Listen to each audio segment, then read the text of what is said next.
Bonjour à tous, bonjour à toutes, c'est Raph.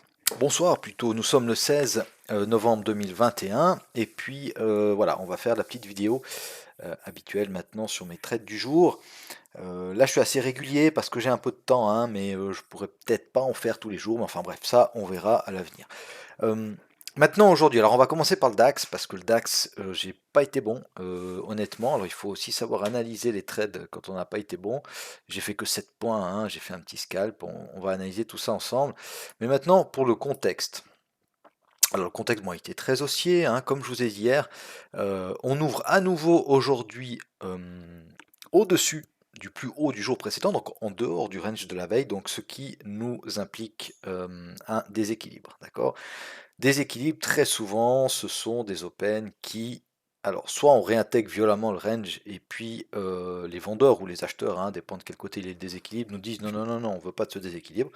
Soit, inversement, on protège le haut de la veille, comme ça a été le cas hier, et puis comme ça a été le cas ce matin. D'accord? Donc, 15 minutes, moi je m'étais mis cette zone-là, hein, d'accord, cette zone de support ici, j'attendais le prix là, regardez, c'était super précis, hein, et puis j'avais le bas du jour. D'accord, j'avais le bas du jour, je me suis fait BE, on va voir ça tout à l'heure. Cette zone-là, pourquoi? Précédent haut ici, le haut du jour précédent, comme je vous ai dit, d'accord, il y avait les 150 aussi, c'était un niveau qui m'intéressait, d'accord, et puis il y avait la résistance 1 hebdomadaire, d'accord, qu'on a cassé et que je m'attendais à ce qu'on vienne retester pour partir à la hausse. Voilà.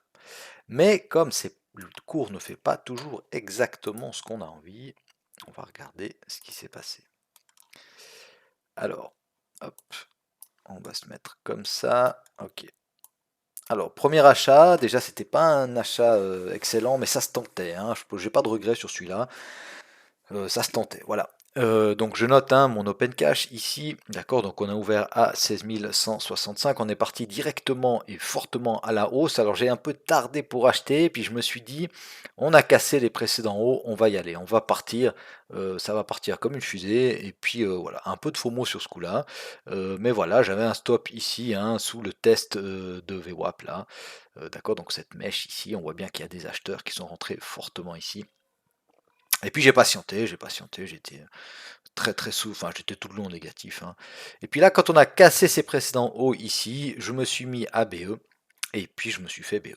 C'est pas grave, sur ce trade là, je m'en veux pas trop. Par contre, sur celui-là, hein, sur le second, là, je trouve que j'ai été très mauvais parce que, bah voilà, on apprend de ses erreurs, hein, mais j'avais défini ma zone, hein, d'accord, j'avais cette zone, comme je vous ai expliqué tout à l'heure. On est venu piquer la zone, d'accord, j'ai acheté ici, d'accord, sur la petite flèche là, hein, ça veut dire que la bougie elle était toute verte, hein, ok, en me disant, bon bah je vais déjà dans un premier temps aller voir la réaction sur l'open, hein. En plus on casse, on reteste l'open, il y a des pin bars, enfin voilà, c'était vraiment parfait. Et puis il y avait deux choses qui me dérangeaient quand même dans ce trade là. Je l'ai pris là parce que à la base, moi je voulais vraiment le prendre. J'avais mis un ordre conditionnel ici sur le plus haut du jour précédent. Parce que je m'étais dit, j'aimerais bien qu'on vienne vraiment retester physiquement ce haut du jour précédent. En plus, on avait cette résistance 1 hebdo ici et on avait les 150 juste au-dessus. D'accord.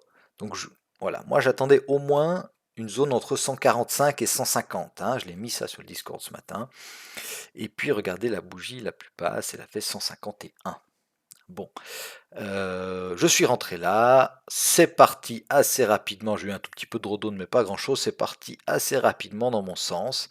Et au lieu de laisser mon stop sous ma zone, hein, comme je fais d'habitude, comme on n'était pas venu chercher tout ça, qu'on avait quand même cassé l'open à la baisse, je me suis dit, bon allez, je me mets à BE, ok, je me suis mis à BE, euh, je me suis fait BE, et puis j'étais plus devant l'écran parce que j'étais au téléphone. Il y a eu une bougie mère qu'on a cassée par le haut, on est parti, et puis voilà. Puis après, j'ai plus osé rentrer dans le trade. J'avais raté ici, j'ai raté le retest de l'open également, je suis arrivé plus tard, je suis arrivé quand les cours ils étaient par là, j'allais pas acheter ici parce qu'on avait un, d'accord, sur ces bougies là c'est dangereux d'acheter parce qu'évidemment on a ici une résistance, hein, d'accord, ça peut vraiment, regarder, on a des belles mèches, hein, on a des belles mèches, voilà, enfin bref, pas bien grave, donc deuxième BE, ok, et puis ensuite ici Voilà, mon petit scalp, ok. On a cassé avec ce mouvement ici, on a cassé ces bas-là, d'accord. On revient dans la zone, je vends pour aller rechercher ces bas-là. J'ai fait mes 7 points.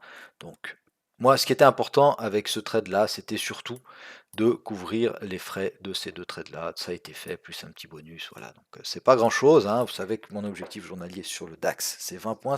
Ça, j'aurais pu faire 3-4 fois ça aujourd'hui. Mais voilà, c'est pas bien grave. Allez, alors pour le DAX, j'espère avoir été clair. Maintenant, on va passer. Je vais juste remettre ça en 5 minutes. Et puis sur le micro. Voilà, celui-là. Alors maintenant, on va passer sur le Dow Jones. Alors j'ai encore un trade en cours sur le Dow Jones, hein, mais on va regarder tout ça ensemble. Donc le Dow Jones, alors on va effacer l'OPR.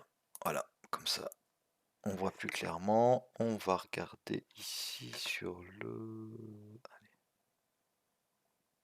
sur le 5 minutes. Alors ça c'est mon 5 minutes, d'accord. On a ouvert toute la bougie, elle est là, 15h30, ok. On avait été très aussi, on a eu des bonnes news hein, cet après-midi, je ne sais pas si vous avez vu, mais les chiffres étaient bons. Les différents chiffres qui sont tombés aux États-Unis, même en Europe ce matin, c'était bon. Donc voilà, on est venu, d'accord, hein, on voit clairement, même si on regarde sur le 4 heures, hein, d'accord, on est venu pullbacker notre zone ici hein, de support, et puis notre zone intermédiaire hein, qu'on avait définie déjà la semaine dernière, hein, on a entamé ce rebond, et puis là depuis, ben, qu'est-ce qu'on fait? On fait des plus hauts et des plus bas plus hauts, d'accord. Donc clairement, on a une reprise de la tendance de fond, d'accord, hop, la tendance de fond qui est ben, évidemment haussière. D'accord. Donc ensuite, sur mon 5 minutes, en partant de ce constat-là, en partant de ce constat qu'on était en train de rebondir, etc., moi je me suis dit, bon, alors on va chercher, toujours pareil, hein, on va chercher une petite zone d'appui. D'accord. Donc au début, avant l'open, hein, j'avais deux zones. J'avais ces précédents hauts ici, d'accord, ça me dérangeait, on les avait pas mal enfoncés, mais à chaque fois il y avait des acheteurs. Alors bon, j'ai patienté, je m'étais mis cette zone-là qui m'intéressait, hein, d'accord. C'était une belle zone de polarité. Ok. On avait cette petite FTR ici, si vous savez pas ce que c'est, vous pouvez les voir. J'ai fait une vidéo sur ma chaîne. Hein. Et puis, donc zone de polarité, pourquoi? Ça a fait résistance, résistance, résistance, d'accord, à plusieurs reprises. Ok, donc c'est une zone qui avait été très très travaillée. Je me suis dit, elle pourrait très bien faire support. Et puis, on repart à la hausse. Donc à l'open. À l'open, qu'est-ce que j'ai fait à l'open? Hop, on remet ça là. On va regarder sur mon 1 minute. À l'open, vous voyez ici, j'ai fait deux achats. Hein. Pourquoi? On est parti directement à la hausse, donc on a fait un tout petit test ici, d'accord. Et puis on est parti directement à la hausse, donc j'ai fait deux achats, d'accord. Un, deux, avec un stop, eh ben ici, hein, sous les mèches là, d'accord. Et puis j'ai patienté. J'ai patienté, j'ai fermé. Alors on va regarder combien j'ai fermé ici. Voilà, j'ai fermé un lot ici. Pourquoi ici? Parce qu'on avait une résistance, on était. Attendez, je vais vous mettre quoi pour qu'on voie bien. Allez, bah, 1 heure. Ok, hop.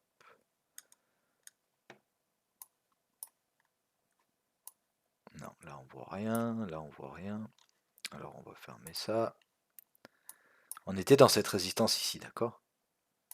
Ok, là on avait un beau bloc de contrat baissier. Ok, quand on est arrivé ici, d'accord, on avait ce bloc là, on avait ce bloc là. Donc j'ai encaissé un lot. Ok, j'ai encaissé un lot ici. Ensuite, j'ai vu qu'on tentait de passer cette résistance, d'accord? Donc j'ai racheté un lot. Hein.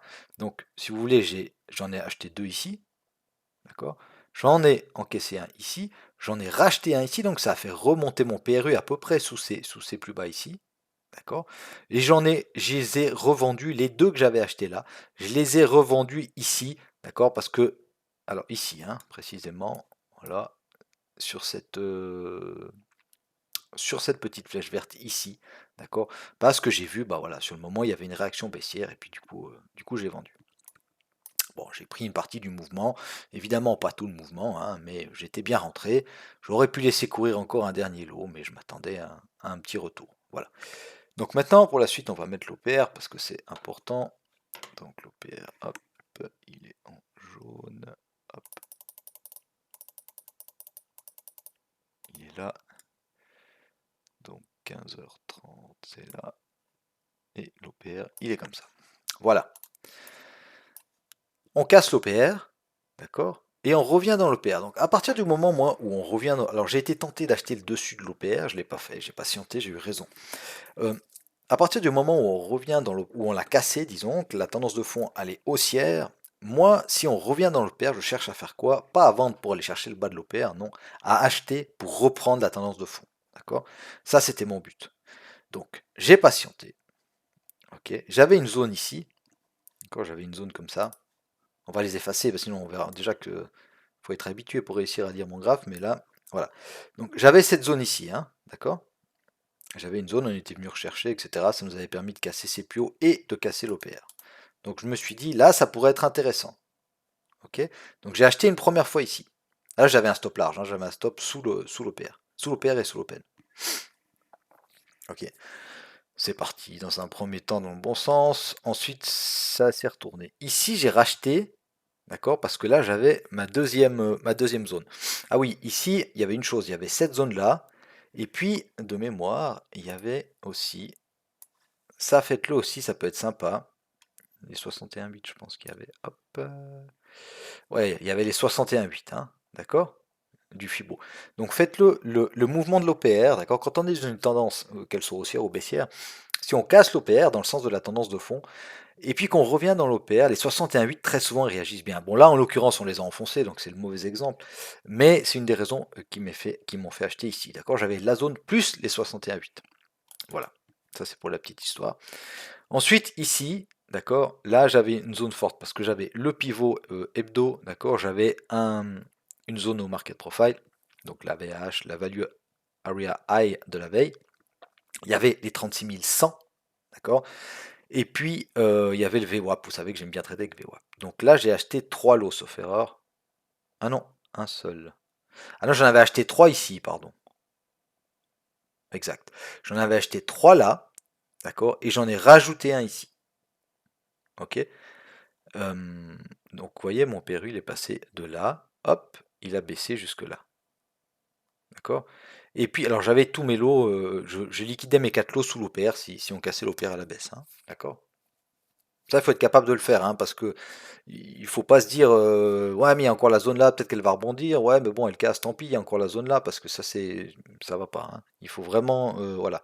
Il faut soit mettre un stop physique, hein, physiquement, clairement le mettre, soit être capable d'appuyer sur la souris si on veut attendre la clôture d'une bougie par exemple, ce qui est légitime, ce qui est faisable, hein, mais il faut être capable vraiment de le faire. Voilà, alors ensuite, bon bah voilà, hein, on est reparti gentiment à la hausse. J'ai fermé, donc j'avais 4 lots hein, en tout, d'accord, 3 plus 1. J'ai fermé 2 lots ici, vous voyez, 2 à 143. Pourquoi? J'avais décidé de les fermer au sommet de l'OPR, mais quand j'ai vu une petite réaction baissière, j'ai fermé 2 lots, je me suis mis à BE. Ok, donc il me restait 2 lots. Ensuite, ici, hop, oh, pardon.